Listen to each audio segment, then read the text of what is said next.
Hey guys, I'm creating a new series because, yeah, where I'm just going to be talking about a random topic on my second channel and trying to post daily. We'll see how it goes.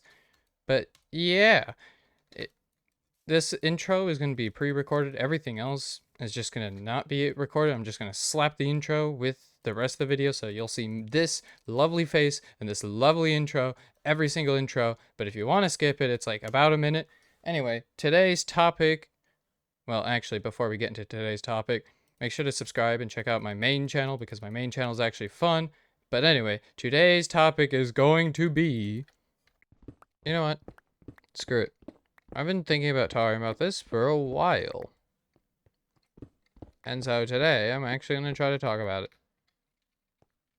While as in like a few days. I've been thinking about making this as a video because I overanalyzed it and I was curious. And so I looked into things. And so, yeah. What I'm mainly wanting to talk about is what makes a Minecraft event successful. I think there are many different things that can make a Minecraft event successful, but we're going to be looking at what in particular, what should you as a Minecraft event owner be doing to make a Minecraft event successful? I think what's important to understand here is actually a couple things. One is supply and demand. Supply and demand is really important to understand. Because if your supply is high and your demand is low, then you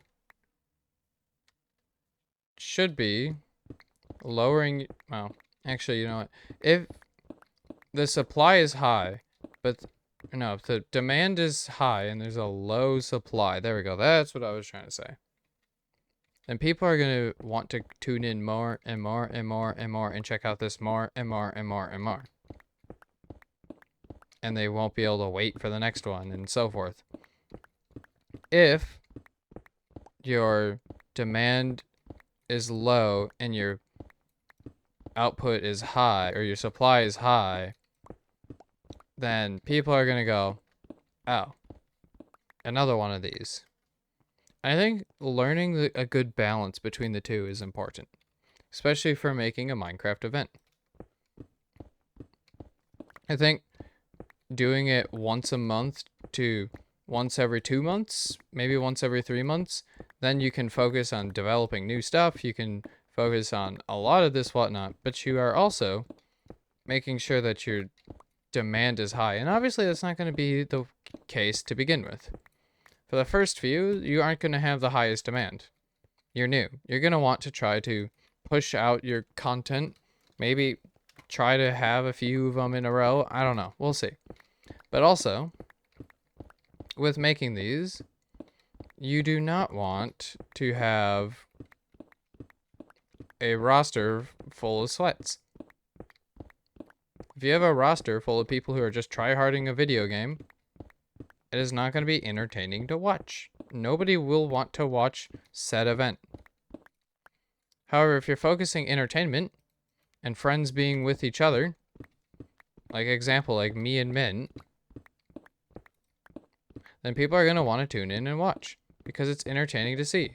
Then they're going to see other POVs and go, oh, they had a fun play. Let's see what they're doing. And they're going to see that they're having fun. And then they're going to tune into them. And then they're going to have friends with them. And then they're going to be like, oh, let's go back to the other POV because now they're doing well. And it's just a stage. Or the way I see it is, this is just one big stage.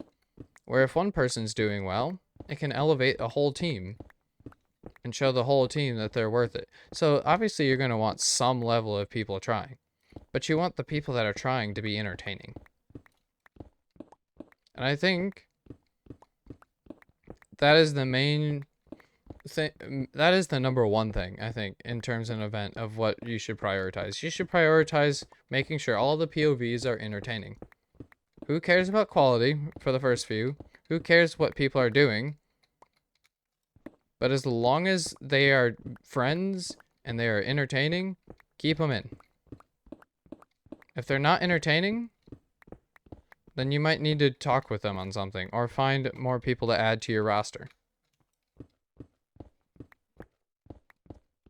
I think in terms of other things I would say for creating an event, and also guys, I'm not an event owner. I'm not a professional, whatnot. So I don't know. I'm not perfect, but I'd like to think that my overanalyzing has helped me understand it somewhat, at least. Also, adding or standing out and adding different twists. I think that's also important in the current event space. If you're making an event, you can't just have it be the exact same as all these other events. Because right now, everything is minigame this, with that, with this. And sure, that's fun. But you can try out and experiment new things. Like, something I really like that Block Wars does is they have teams of 5. Why not try having, like, duos? Why not try having a team of 6? Experiment. Try new things. Try twists. It doesn't have to be point-wise. You don't even have to worry about things being completely balanced. Obviously, balancing is going to be fun and would be preferred. But if you're having good entertainment, nobody cares about the balancing. Obviously, it'll be like, yo, don't put these 2 people together again, please. Or don't put this whole team back together again unless it's a very overpowered event, please. And it'd be like, okay, yeah, sure. And obviously, these overpowered teams, I think, should happen. Because they are entertaining and it's what the people want to see. An event is overall, should be, what people want to see. It should be entertainment, something different that people want to see. And that's why things like MCC blew up, because MCC was different. MCC was a first of a kind. Now, so many different events are just copying what MCC is doing. Which I think is great. I think can work for some events. But most of these events should be trying to add twists and different things. Maybe you add it where, like, you do, like, what Green did for, or Green and his team, I'm not exactly sure who codes it and whatnot, did for the live series, where you have your hearts connected with someone, and then you want to, and you play an entire event where you are directly connected with someone, and you have to choose who plays what game or something. Like, that could be pretty fun. And then it's like duos, but you have 4 different people, but they have to choose which game they play and such. Could be entertaining. But you need to add twists and new things, new ideas.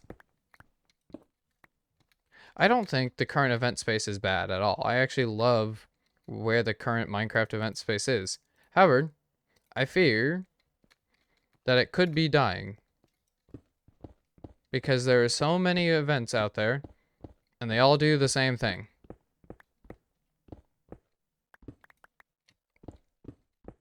And a lot of them, at least the smaller ones, focus sweats over entertainment most of the time. And there needs to be a balance between the two.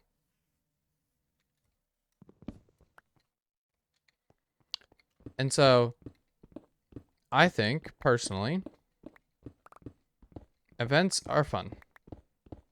I would love to be in another event, only if I can drag Mint into it, though, as well. If I can't drag Mint into it for the first one, then, don't want to be in it. Because, yeah, anyhow. Well, actually, you know what? I'll go into that. Because I want to focus entertainment, and I know I'm going to be entertaining when I'm with Mint. That is part of the reasoning.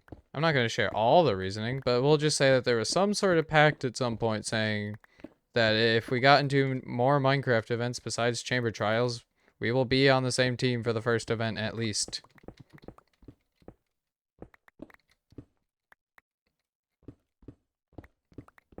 But what I'm trying to say is, I think the Minecraft event space is a lot of fun, and I think it is doing well, but I think if we don't try to change things up a bit, things won't go as well as it is currently. And I think if new events want to do well, they're going to try to add different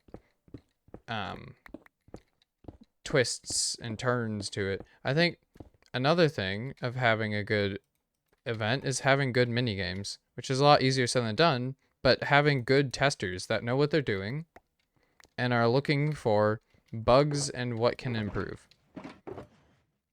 I think it helps to have someone who thinks outside of the box, to have just like beta tester stuff and go, okay, this doesn't work because of this and that.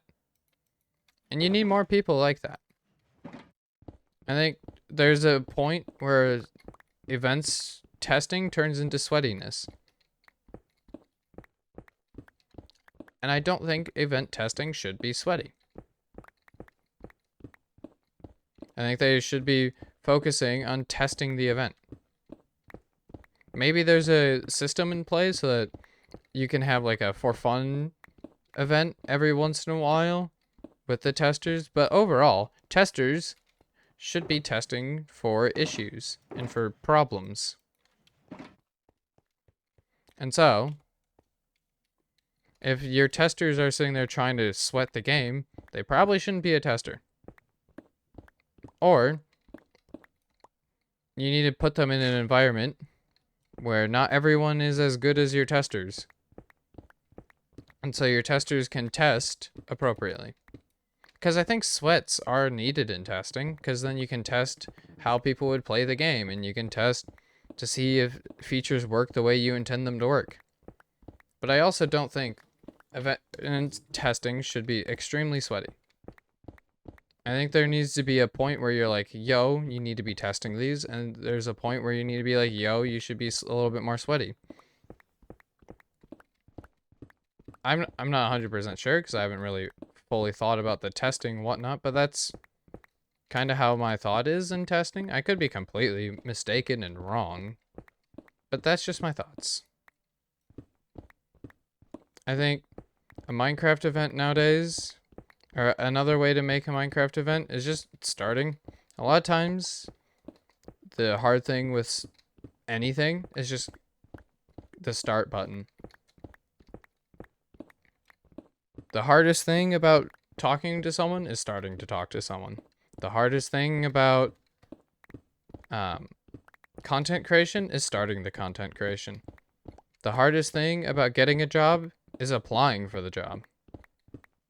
After you get the job, after you meet your friend, after you start content creation, things become so incredibly easy. And it's not always just easy, but it becomes a lot easier. And so, my advice for those who are thinking about creating an event, just start. I mean, what's the worst that could happen? Like, genuinely. Someone hates your event? Okay, so learn from that. Take that information and go, okay, they didn't like this, so I just won't do this. That type of stuff will happen. It's not like you can make a perfect event on your first try. You never will be able to make it on your first try. It takes most people multiple tries. Sure, you could be lucky on your first try and have everything perfect, or you're just that talented. I'm sure that can happen, and I'm sure that has happened.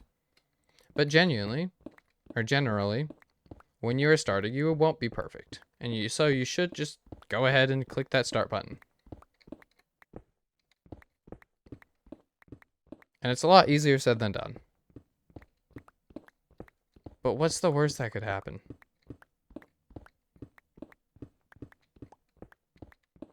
There's a lot more I probably could say about events and how to create an event.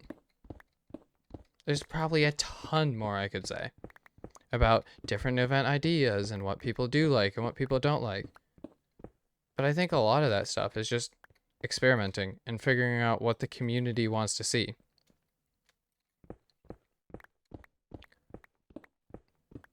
And it's not always, and the answer isn't always just get a bigger creator. That doesn't make your event good or bad. if you're focusing entertainment and you have bigger creators, then that could be helpful for the smaller creators in your group. But if you're just having bigger creators to have bigger creators, and you're not really focusing entertainment, then it's not really an event. It'll probably eventually fail because people will see through that.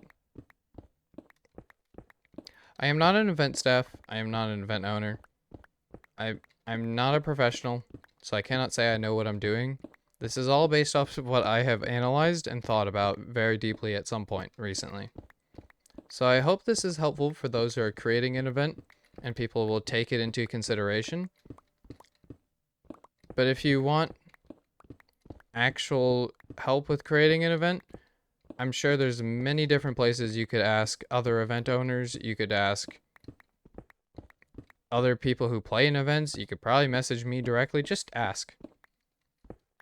Which ties into a video I made recently, but just go ahead and ask. What's the worst that could happen asking about, hey, this is my first time making an event. I don't know what I'm doing. You're not supposed to. You're not supposed to know what you're doing. It would be beneficial if you knew what you were doing, but you don't. And you probably won't. And I'm not saying you don't know what you're doing, but you probably don't know what you're doing if you're first starting an event. So just ask. Ask for help and don't be afraid. With that, I hope everyone has a great rest of your day, and I'll catch you all in the next one. Bye!